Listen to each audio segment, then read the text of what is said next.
Estás escuchando Viernes Conspirativo.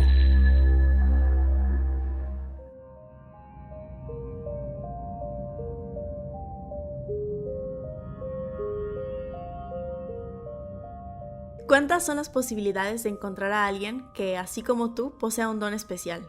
Y no estamos hablando de cualquier habilidad, sino de una muy en particular que involucra ver, sentir e interactuar con seres paranormales. Pareciera coincidencia u obra del destino mismo que Ed y Lorraine Warren se conocieran, se casaran y terminaran siendo una de las parejas más populares dentro del mundo del terror.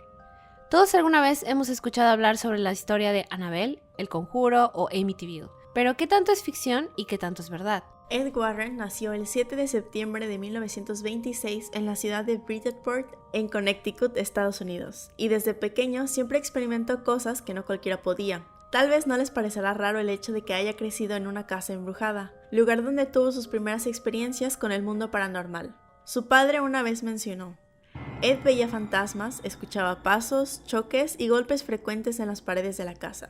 Esto lo asustó, pero también le hizo querer aprender más sobre los tipos de fenómenos que había encontrado. Los años pasaron, el joven Ed regresó a su hogar en Connecticut luego de servir en la marina y es ahí cuando conoce a quien sería su esposa Lorraine. Lorraine Rita Moran también nació en Bridgeport, Connecticut, el 31 de enero de 1927. Durante su niñez y juventud estudió en una prestigiosa escuela privada católica y desde sus cortos 7 años comenzó a experimentar eventos paranormales. Ella cuenta que comenzó a ver luces alrededor de las personas, sin embargo, no sabía cuál era su significado. Como era de esperarse, nadie la tomó en serio, y por mucho tiempo se guardó sus historias y experiencias. Eso hasta que conoció a Ed a sus 16 años. Mantuvieron una amistad que posteriormente se convirtió en una relación. Sin embargo, se casaron hasta que Ed regresó de manera definitiva de la Armada, ya que en ese tiempo la Segunda Guerra Mundial estaba en auge.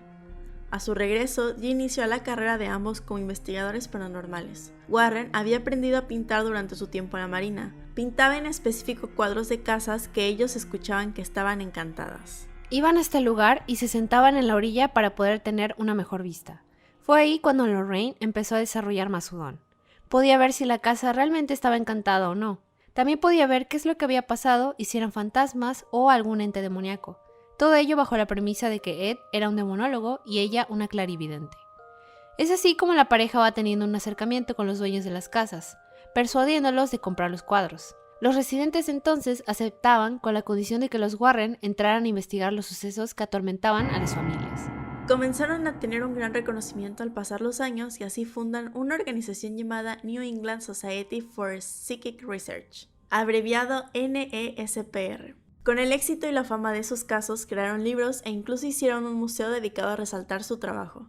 Esta organización se caracteriza por basarse en la religión. Como dato curioso, Ed es considerado el único demonólogo quien fue reconocido por la Iglesia Católica, pero también utiliza la ciencia. De hecho, médicos, investigadores, policías, enfermeras, estudiantes y la sociedad en general son las personas que ofrecen voluntariamente ser parte de la fundación.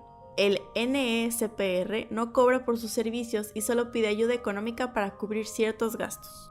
En cuanto a su investigación en el campo paranormal, entrevistas hechas a la pareja cuentan cómo solían ser. En palabras de Lorraine, Ed se sentaba con la familia y hablaba, y yo pedía permiso para caminar por su casa. La forma en que obtenía lo que necesitaba era sentarme en sus camas. Esa es la forma más fácil, sentarme en el borde de la cama. Sabes, cuando te acuestas por la noche, como todas estas cosas pasan por tu mente, eso está todo registrado. Piensas en estas cosas, lo que has experimentado, te vas a la cama y se reproduce de nuevo para ti. El momento entre la vigilia y el sueño. Aunque todas estas sesiones eran un desgaste emocional y físico para ella, no se detenía. Esto es Viernes Conspirativo, el podcast donde yo, Lupita Caballero y Ana Laura Ibarra te compartirán temas dotados de conspiración y misterio, así como mitos, leyendas, historias urbanas, secretos del internet y demás cosas de las que necesitas saber la otra versión de la historia. Bienvenidos sean a una nueva entrega de Viernes Conspirativo. Hoy les traemos de nueva cuenta un tema que es como muy popular y muy querido entre muchos amantes del terror y que por mucho tiempo pues lo hemos visto en películas creyendo que de alguna manera es como basado en hechos reales, pero la realidad es que no. Sin duda esta pareja se hizo muy famosa después de las películas de James Wan. Ajá, las del Conjuro. Sí, en su momento como que les gustó muchísimo al público, como que daban miedo. y creo que lo que más atrajo a las personas fue esa parte que estaba basada en hechos reales, supuestamente. Y fue a partir de eso que empezaron a tener mucha popularidad. O sea, desde antes, claro está, en Estados Unidos tenían ya su fama, porque ya tienen un museo y todo eso, porque según atendieron más de 10,000 casos. Igual hay algo que en su momento yo no sabía quién era, hasta después me di cuenta que había un programa, no sé si era en Biography o en A&E, algún programa así, que se llama Estado Paranormal, en la que era un muchacho que era un investigador y que le decían que esa casa está embrujada. Entonces él llevaba a su equipo, y a la especialista o a esta medium que llevaba era Lorraine Warren. ¿De verdad? Eso sí no lo ubicaba. Te lo juro. Hasta hace como un año, yo creo, o un poquito más, vi otra vez esa serie en Prime y reproduje un episodio y me di cuenta que era ella. Pero es una serie antigua, me imagino. Es como de 2007. Bueno, o sea, antigua, pero no tan antigua. Entonces sí. Ajá, o sea, me parece que para ese tiempo ya había muerto Ed. Sí. Pero pues ella seguía ofreciendo servicios de clarividencia. De hecho, Ed Warren falleció en el 2006 y Lorraine en 2019, hace 3 años. No tiene casi nada que se murió. Digo, hasta en sus últimos momentos siguió como alimentando la mentira. Así es. Me parece muy curiosa la historia de Ed y Lorraine, porque como mencionamos al inicio, ¿cuántas son las probabilidades de que encuentres a alguien que así como tú tenga este don? Y ojo, yo sí creo que existan personas que tienen este don de ver cosas que nosotros como población común y corriente no podemos percibir. Definitivamente hay gente con ese tipo de dones. Pero la realidad es que muchas personas que los tienen realmente como prefieren no hablar de eso o lo mantienen como muy en secreto. No sé. No es lo mismo, por ejemplo, una persona que a lo mejor te lee las cartas a una persona que ahora sí ve demonios y trata con ellos y demás. Es diferente, ¿no? Entonces sí me parece curioso cómo estas dos personas, por obra y casualidad del universo, del destino, lo que sea, se encontraron. Y pues mira, como que empezaron a tejer toda esta historia. No, es que eso es algo que tengo mi duda. No sé si como que literalmente confabularon de que, oye, ¿qué tal si decimos que yo soy un demonólogo y tú eres una clarividente? Y hacemos como toda esta historia. No sé si eso pasó o de verdad se lo creyeron. O sea, de que de verdad creyeron que todas estas historias ocurrían. Yo también entro un poquito como en este conflicto con esto de los Warren. Porque hay muchos casos en los que se sabe que se inventaban las historias o que manipulaban las cosas para que salieran a su conveniencia. Entonces, no sé, yo creo que claro está que lo hacían de manera consciente. O sea, sin duda lo hacían de manera consciente, el querer modificar y cambiar la historia, el hecho de querer darle como más drama. Y aparte, creo que hay un elemento importante que es esto de la religión, ¿no? O sea, ellos eran católicos. Ed Warren fue reconocido como demonólogo a pesar de que no es un sacerdote como tal, simplemente es una persona que tiene este don, posee estas habilidades. Aquí como que este papel de la religión funge algo importante porque estamos hablando como que de los años 70, 60, donde pues realmente sigue, hasta cierto punto seguía siendo como muy fácil manipular a la gente diciéndoles, oye, es que hay un demonio en tu casa y puede que realmente no hubiera nada de eso. Pero como es una persona que tiene ya cierta como reputación, cierta fama, y aparte lo que ellos hacían sí era medio extraño. O sea, imagínate de que estás en tu casa y ves a dos personas afuera como que viendo tu casa, tratando de pintarla y luego van y te dicen, oye, cómprame este cuadro, pero a cambio voy a entrar a tu casa a ver si hay algún demonio o algo así. O sea, es muy raro, pero ya sabes, a veces como que la gente se lo compra de alguna manera. O sea, como que te meten estas ideas de que, ay, es que hay un demonio en tu casa, yo lo puedo ver, lo puedo sentir. Hoy en día sería muy difícil que dejes entrar a alguien así a tu casa, pero digo, antes no era, o sea, era diferente la cosa. Pues es que creo que a lo mejor cuando llegas con una historia, a lo mejor llego a tu casa y te digo, ay, es que seguramente escuchas que se azotan mucho tus puertas. O te empiezo a decir cosas que a lo mejor sí te hacen clic y dices, si está embrujada mi casa. Y sobre todo porque algunas de estas cosas sí son verdad, que por ejemplo murieron personas ahí, ¿no? O fueron asesinadas. Y está de sobra decir que quedan malas energías ahí, claro que puede pasar. Sin embargo, no sabemos qué tipo de energías sean. O sea, no necesariamente tienen que ser demonios que quieran poseer tu cuerpo y acabar con la humanidad. A veces pueden ser como estas almas en pena que no se hallan, pues. Y no necesariamente son malas, pero obviamente pues a cualquiera le espantaría, ¿sabes? O sea, que estás en tu casa y de la nada se empiezan a azotar puertas, se caen cuadros, cosas así. Pues sí te saca de onda, ¿no? Pero creo que realmente lo que pasó aquí es que se hizo como una historia más grande de lo que en realidad era. O sea, se hizo todo un circo. Creo que vendían de mejor manera sus historias que la realidad. Igual muchas de las cosas que hacían y eso, pues como bien le mencionaste, iban muy bien de la mano con su fe católica. En la investigación que hice, me metí a la página de Facebook de la New England Society y tienen como ¿qué será? Biblioteca de imágenes de algunos objetos que tienen en su museo. Y tal cual tienen una figura, según satánica.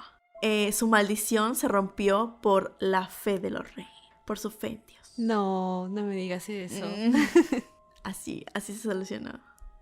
Sí que ese museo pues es bastante famoso. Pueden, o sea, si lo googlean pueden ver las fotos de cómo es. Hay gente que ya como subió videos a YouTube y demás. Y obviamente como que de ese museo creo que la cosa más famosa tiene que ser Annabelle. Claro. La muñeca. Que me parece que ya no está en exhibición. No sé qué pasó por ahí, que como que la quitaron, ¿no? Pero no sé, alguien corríjame si estoy mal, pero según ya no está la muñeca ahí. Creo que se la llevan de gira, ya sabes. ¿Viaja más que yo? La muñeca viaja más que yo. Ay. Porque el museo todavía existe. De hecho, en la página tal cual de New England Society for Psychic Research, ahí hay mucho contenido al respecto a los Warren. Y creo que tienen una feria que se llama PanCon, creo. ParCon, algo así, que es como relacionado al mundo paranormal. Y encontré que luego hacen en vivos desde el museo. Entonces, por si ven que se mueve algo, pues ahí está el envío. Pero digo, es que es como que alimentas mucho como toda esta historia, ¿no? El hecho de que, por ejemplo, Annabelle es como el objeto más famoso de allá. Y como que te van poniendo la historia, ¿no? De que es que le tuvimos que poner una vitrina porque era muy peligrosa y se movía sola y no sé qué. Y tú así como, ay, Dios mío, qué miedo, quiero ir. Y pues la realidad es que ese tipo de cosas como paranormales, de miedo, llaman la atención y venden muy, muy bien. Entonces, pues no es de sorprender que se hayan hecho libros, se hayan hecho películas. Como que es un tema muy explotado, ¿no? Entonces, ellos salieron ganones. Sí, además, o sea, ¿cuántas personas puedes destacar que se dedicaban a hacer esto? O sea, literalmente son el Scooby-Doo de la vida real.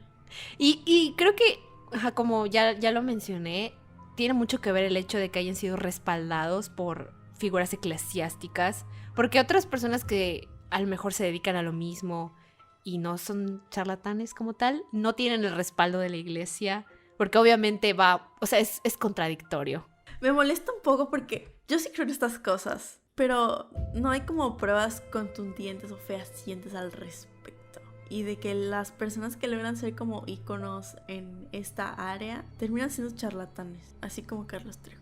Uno pensaría que a lo mejor con la tecnología que hay hoy en día sería más fácil como captar eventos paranormales, pero siempre creo que ya estamos muy a la expectativa de que va a ser falso. Me puedes poner la mejor tecnología de la vida y la gente va a seguir pensando que es falso, que está fabricado precisamente porque hay buena tecnología. Y antes que no había nada de eso, pues no te lo creías porque era como solo de palabra, ¿no? Entonces como que de una u otra manera siempre va a haber como esta gente que diga, no puede ser verdad, no puede ser. Y es muy difícil saber si es cierto o no. Es la realidad. Ay, me hiciste acordar como todos esos programas de fantasmas y así, porque siempre he sido muy fan del tema y también mis papás. Entonces, pues veíamos eso. Y recuerdo, realmente no sé cuál es el nombre del programa, pero me acuerdo que era un grupo bastante grande de investigadores en el que iban así, les decían, no, de que este hospital está embrujado. Y llevaban un montón de cámaras, de verdad, o sea, cableaban todo para poner una cámara en cada habitación y ponían termómetros y como que se iban de esquina a esquina como para no cruzar sus sonidos y tenían así según el registro de la temperatura y de que es que aquí se siente frío, sacan su termómetro y en efecto. ¿No era uno de Discovery? Ay, no era de Discovery. Es que Discovery luego sacaba como ese tipo de contenido también. Sí, estaban en Discovery. Creo que eran juegos de ultratumba, ¿no? Algo así. Ah, sí, sí, eran historias de ultratumba. Me acuerdo perfectamente porque en ese tiempo a mí se me daba miedo. O sea, de que recuerdo un capítulo de una señora que estaba con su bebé, estaban como que solas y había un ente en la casa y como que ese ente le molestaba al bebé y empezaba a tirar así todos los cuadros y las cosas del bebé, los juguetes y demás. Y yo así como con mis, ¿qué será? 10 años ahí viéndolo solita, espantada, así de que, ay, Dios mío. Y luego salen películas como estas, ¿no? Como El Conjuro, Actividad Paranormal. Y como que sí te lo crees hasta cierto punto. Y ahorita pues ya sabes que Sí, pues pero, real ay, puede ser, pero se nos caen ídolos. así es, así es. Lamentamos decepcionarles, pero bueno, vamos a contarles ahorita algunos casos muy famosos y pues les diremos por qué son fake. Los Warren tienen alrededor de 10.000 casos registrados. Sin embargo, no podemos hablar de todos ellos, así que discutiremos los más populares y cómo muchos de estos son en realidad una farsa. En primer lugar les hablaremos del que es probablemente el más famoso, Annabelle. La historia está documentada en el libro The Demonologist, escrito por Gerald Brett, aunque también pueden encontrarlo en el sitio oficial de los Warren. Nos remontamos a la época de 1970, cuando un clérigo le contó a Ed Warren sobre dos jóvenes enfermeras que se habían comunicado con lo que pensaban era un espíritu. Una de las enfermeras, Donna, había recibido una muñeca de estilo Raggedy Ann como regalo de cumpleaños por parte de su madre, pero la joven pronto comenzó a notar que ocurrían cosas extrañas con ella, como el hecho de que cambiaba de ubicación, aparecían mensajes de ayuda e incluso habrían tratado de ahorcar a Lou, el novio de Donna, en su propia casa. De inmediato fue a la casa de su novia para destruir la muñeca. Cuando Lou llegó a casa de Donna, escucharon ruidos de la recámara como si varias personas estuvieran ahí, y cuando entraron estaba Annabelle sentada en una esquina. Algo extraño es que Lou, tan pronto como entró, estaba cubierto de sangre con 7 marcas en el pecho de garras distintas, 3 verticales y 4 horizontales. Es entonces que ambas deciden contactar a una medium para ponerle fin al asunto, y al parecer la muñeca en realidad había sido poseída por una niña de 7 años llamada Annabelle Higgins, quien había muerto en esa casa. Tras conocer su historia accedieron a que habitara en la muñeca. Aunque los Warren no pensaban aquello. Para ellos, Annabelle Higgins nunca existió. La muñeca efectivamente era manejada por un espíritu, pero el objetivo de esa entidad era poseer a uno de los habitantes de la casa. Los Warren, para mantener a salvo a los 3 jóvenes, se llevaron a Annabelle a su casa, no sin antes tener problemas con el auto hasta que la rociaron con agua bendita. Y en su sótano construyeron una urna de cristal donde la encerraron y permaneció varios años. Incluso la llegaron a exhibir en el Museo Oculto, lugar donde además de la muñeca tienen otros objetos relacionados con sus casos paranormales, y que se ha vuelto un atractivo turístico.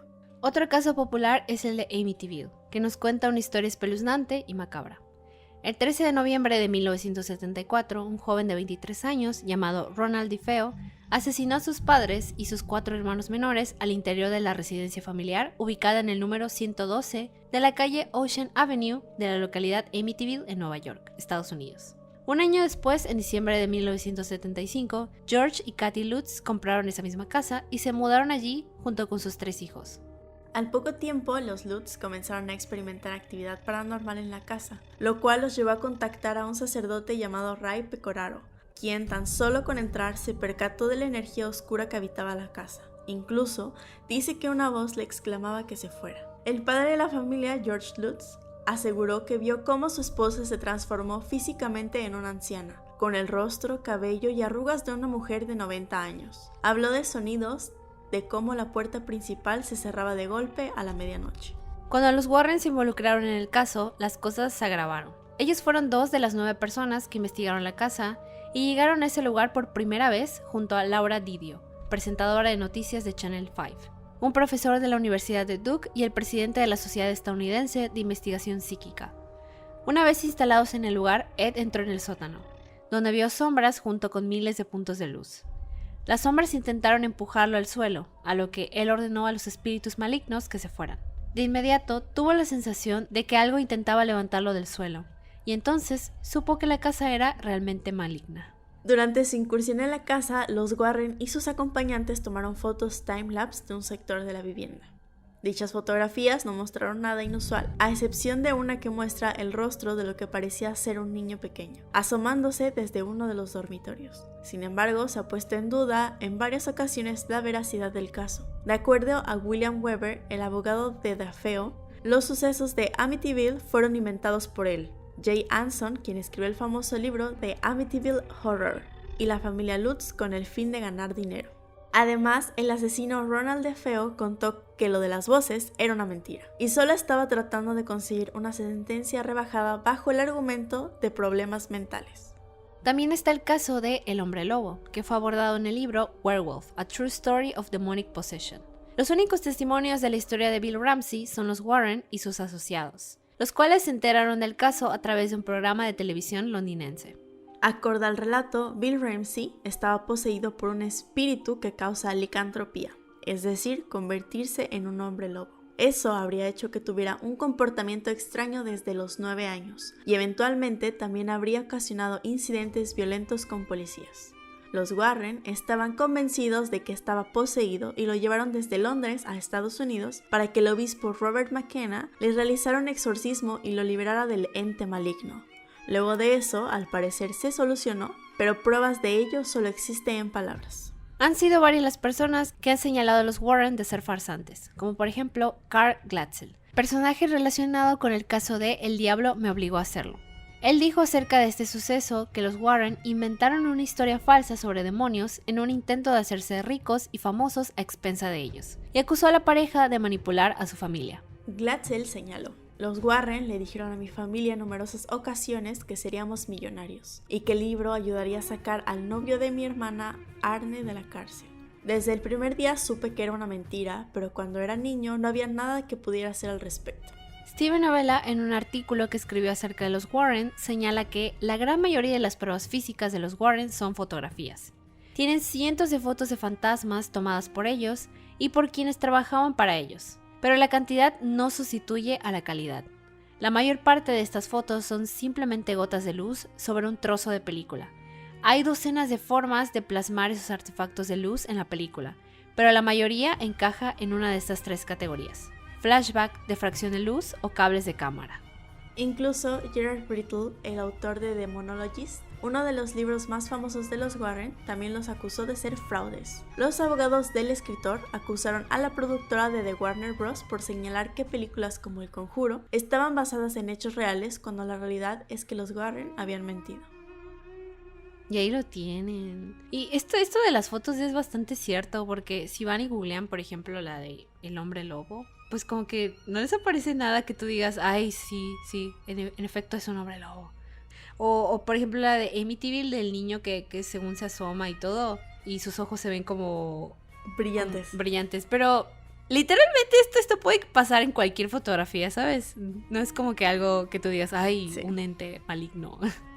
Se puede desmentir fácilmente. Y hay bastantes casos, ¿no? Por ejemplo, está el de The White Lady, que es básicamente se supone que Ed Warren había como filmado un video donde se veía a esta mujer así con el pelo largo y oscuro, que tenía como este camisón y demás, y que se veía como en una carretera.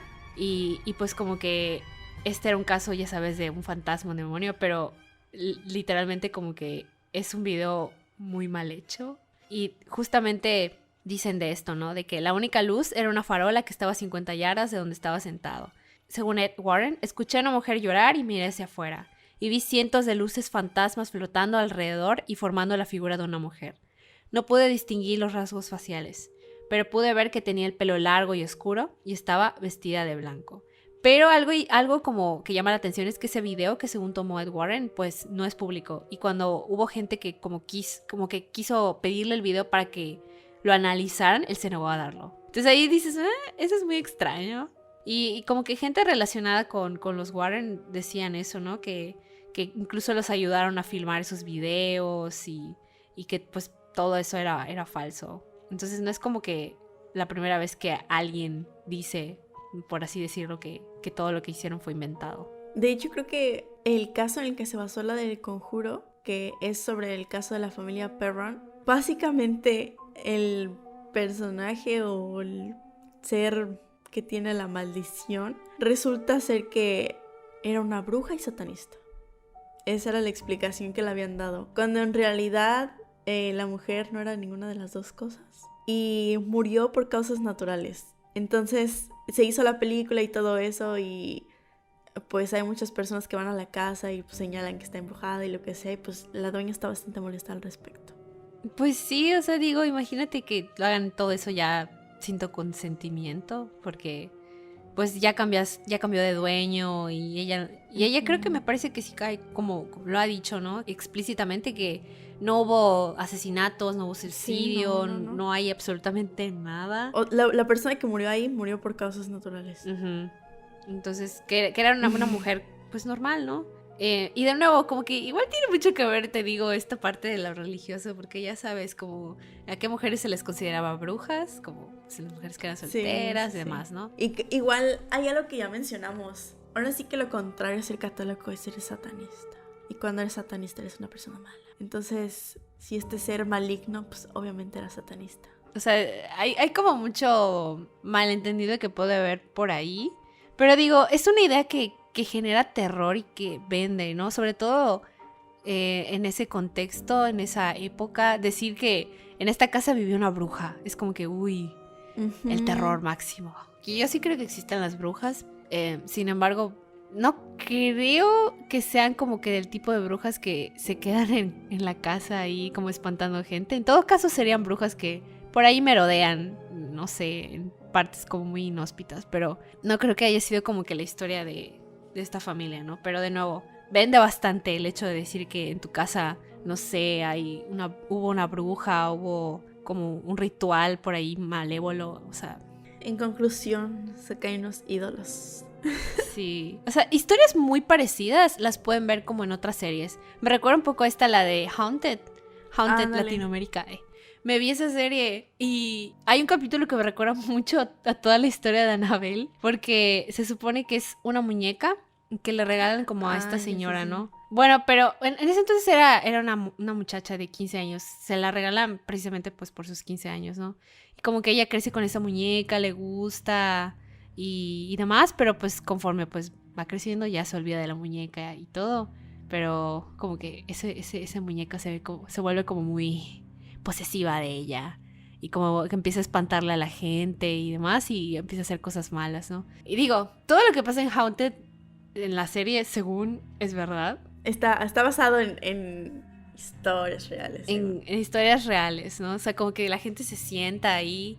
Creo que, o sea, aparecen dramatizaciones, pero también como la gente que de verdad vivió todo eso. Sí, para ilustrar las historias. Ajá, entonces no son como que historias que tú digas de lo más innovadoras, porque de verdad, así como esas pueden encontrar 1,000 millones, un montón. Escuchan Relatos de la Noche, ahí pueden escuchar de que 1,000 historias, creo que mejor elaboradas, mejor argumentadas, que tienen incluso así como que más lógica, ¿no? Entonces, pues, ya saben, los Warren no son confiables. Verdaderamente me pone muy triste saberlo, que eran unos farsantes. Porque mi versión Ana de 8 años está muy triste. Porque confió en Lorraine cuando veía Estado Paranormal. Yo verdaderamente confié en ella.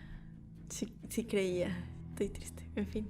Sí, es muy decepcionante, ¿no? Pero digo, igual, eso no quiere decir que no puedan ver las películas y que no puedan disfrutar los libros y demás. Ah, claro. ¿No? O sea, digo, si creo les gusta. Creo que a lo mejor... Exactamente, creo que a lo mejor el saber la verdad que no nos separe de poder disfrutar de ese tipo de contenidos. Igual creo que podemos recomendar más que son como relacionados a esto, como mencionabas esto de Haunted. También vi que este mes se va a estrenar una serie que se llama 28 días embrujado en Netflix.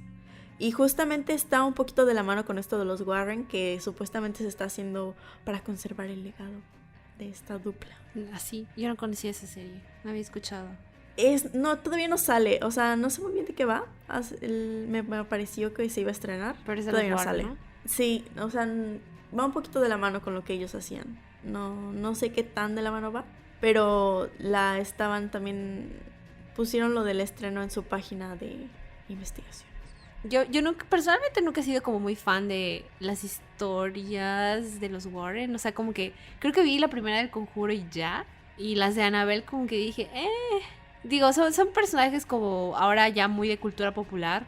O sea, se han vuelto como parte muy fundamental de lo que es el terror. Sin embargo, no es lo único, ¿no? O sea, hay como más historias. Creo que hay gente que verdaderamente sí tiene este don y sí puede como interactuar con entes, seres paranormales y que experimenta de verdad ese tipo de cosas. O sea, no lo dudo porque de verdad he escuchado cada cosa. Creo que pues también es importante, ¿no? Aprender a diferenciar entre cosas que sí pueden ser comprobables y otras cosas que no. Entonces, ese es como el mensaje de este capítulo. Nuestras fuentes para este capítulo fueron La Tercera, Clarín, Cultura Colectiva y Uno TV. Si ustedes tienen como algún tipo de recomendación, ya sea no necesariamente de este tema, pero en general cualquier tipo de recomendación, o si quieren compartirnos algo, un pensamiento, una idea, lo que sea, nos pueden dejar un mensaje en nuestras redes sociales. Nos encuentran como Viernes Conspirativo. Estamos en Instagram, TikTok, Facebook, Twitter. Normalmente estamos un poco más activas en Instagram, sin embargo, pues les respondemos en cualquiera. Así que vayan a seguirnos porque ahí les damos updates del capítulo de la semana, hacemos dinámicas, posteamos muchas cosas que a lo mejor no hablamos en el podcast, así que vayan a seguirnos allá. Nosotras nos despedimos y nos vemos en una siguiente edición de Fantasy Conspiracy aquí en Viernes Conspirativo.